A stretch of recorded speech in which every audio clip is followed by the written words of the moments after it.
Bem-vindos a mais um Coffee Break.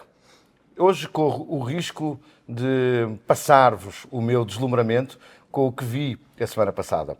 Estive no Point of Disruption da NTT Data, onde a empresa, a consultora NTT Data, tem um espaço onde mostra tudo o que é possível fazer ao nível das novas tecnologias, das tecnologias disruptivas na sua empresa. E para falar comigo sobre este pod, eu tenho o Ricardo Lebre.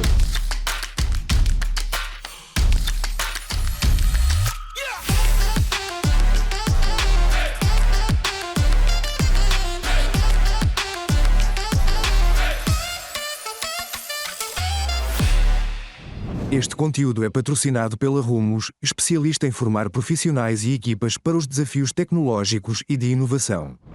Ricardo, muito obrigado por estar connosco.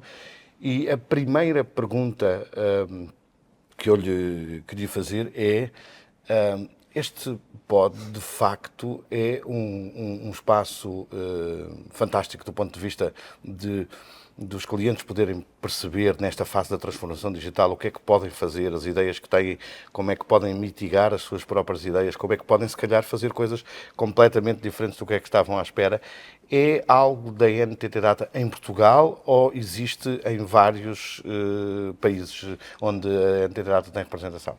Antes de mais, João, muito obrigado pelo convite, muito obrigado pela oportunidade de estarmos aqui hoje nesta conversa. O POD para nós é um espaço de inovação, é um espaço de inovação colaborativa, como nós dizemos, em que tentamos juntar um conjunto de conceitos tecnológicos, trazer também aquilo que é a experiência que existe nos clientes, aquilo que existe também ao nível dos nossos parceiros, e tentamos criar dinâmicas que de facto permitam, explorando esses conceitos tecnológicos, identificar como é que damos resposta aos problemas de negócio dos nossos clientes. Temos a vantagem de pertencer a um grupo internacional e basicamente, dentro desse grupo internacional, NTT Data, conseguimos aceder a um ecossistema de outros casos de uso, de outros showrooms, como acaba por ser este espaço que nós temos. E aproveitamos um pouco as sinergias daquilo que está a ser feito em São Paulo, daquilo que está a ser feito em Milão, daquilo que está a ser feito em Espanha, em Madrid, em Barcelona, e até mesmo aquilo que está a ser feito no Japão, que acabamos por importar também alguns dos casos para fazer esta partilha internamente a nível nacional. Uma das coisas que eu notei, bem, não foi só com a visita ao pod, já se nota, há algum tempo com o desenrolar do negócio da NTT Data, é que, não sendo o vosso parceiro privilegiado, vocês investem muito nas tecnologias desenvolvidas pela Microsoft. Há uma razão específica para isso? Nós, acima de tudo, procuramos dar uma resposta aos clientes naquilo que faz sentido.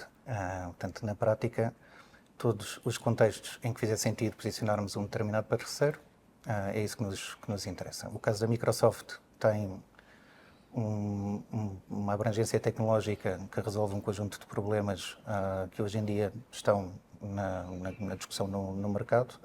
Todos os temas relacionados com a gestão de dados, todos os temas relacionados com a cibersegurança, todos os temas relacionados com aquilo que se chamam as aplicações mais relacionadas com customer facing, com os CRMs, etc.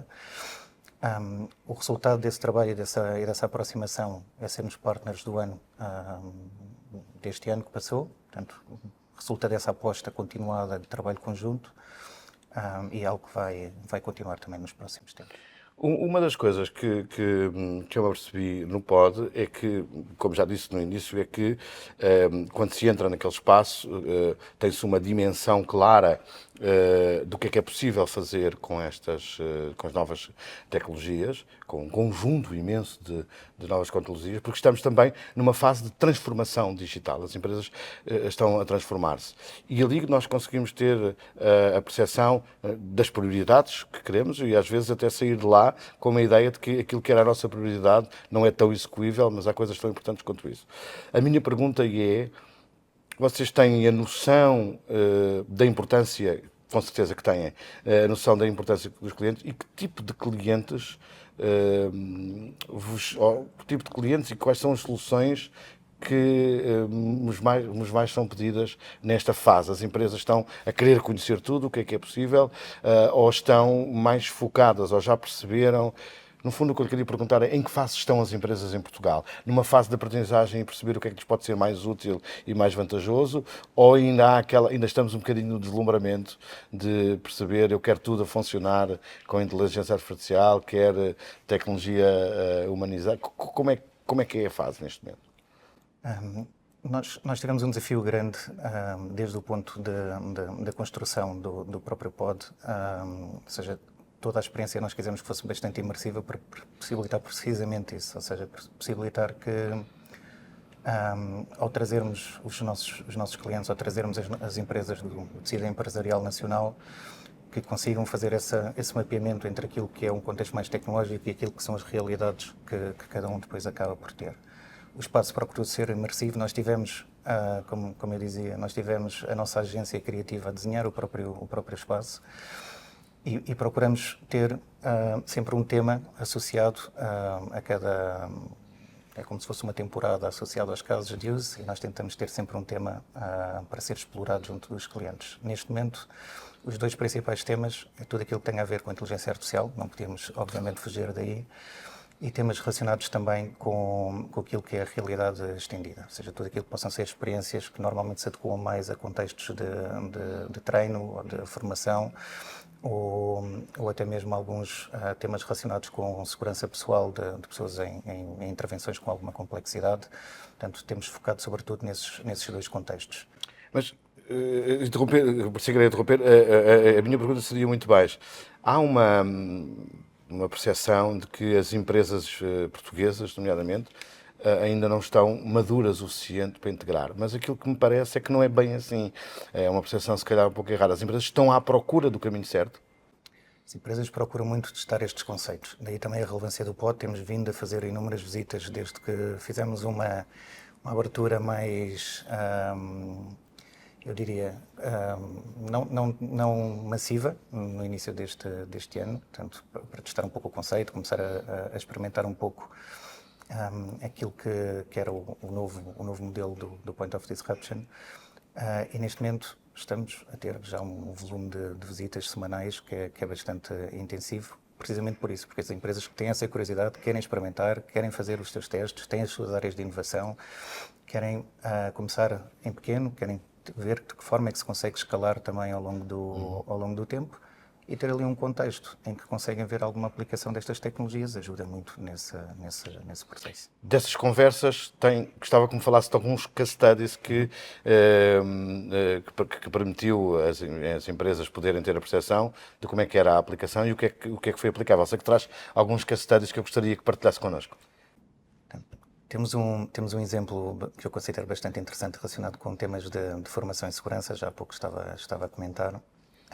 Basicamente é um caso que é público, em que apoiamos aquilo que são intervenções no terreno em situações de risco e que com realidade aumentada, algum operador que queira fazer uma intervenção numa central de alta tensão consegue ter a percepção de quais é que são as zonas seguras para se movimentar e quais é que são as zonas em que pode gerar algum risco.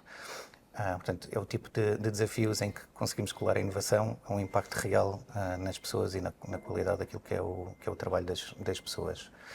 Um outro exemplo também, associado a temas de formação, é um exemplo de realidade virtual, em que, isto é um exemplo internacional, em que em conjunto com a Latam Airlines acabamos por modelar aquilo que é um Airbus, um A320, que nos permitiu dar formação à equipa de cabine, portanto, otimizando, imaginando que sempre que é necessário dar formação temos que ter um avião parado, estamos a otimizar muitíssimo aquilo que é uma estrutura de custos de uma organização e dar formação, motivando também as pessoas a envolverem-se de uma forma totalmente diferente. E há imensos casos, por exemplo, do L'Oréal, é um caso que me despertou a atenção, um caso internacional em que, através também da realidade virtual, não é? Há uma série de casos que nós depois vamos, na parte escrita, também desenvolvê-los aqui.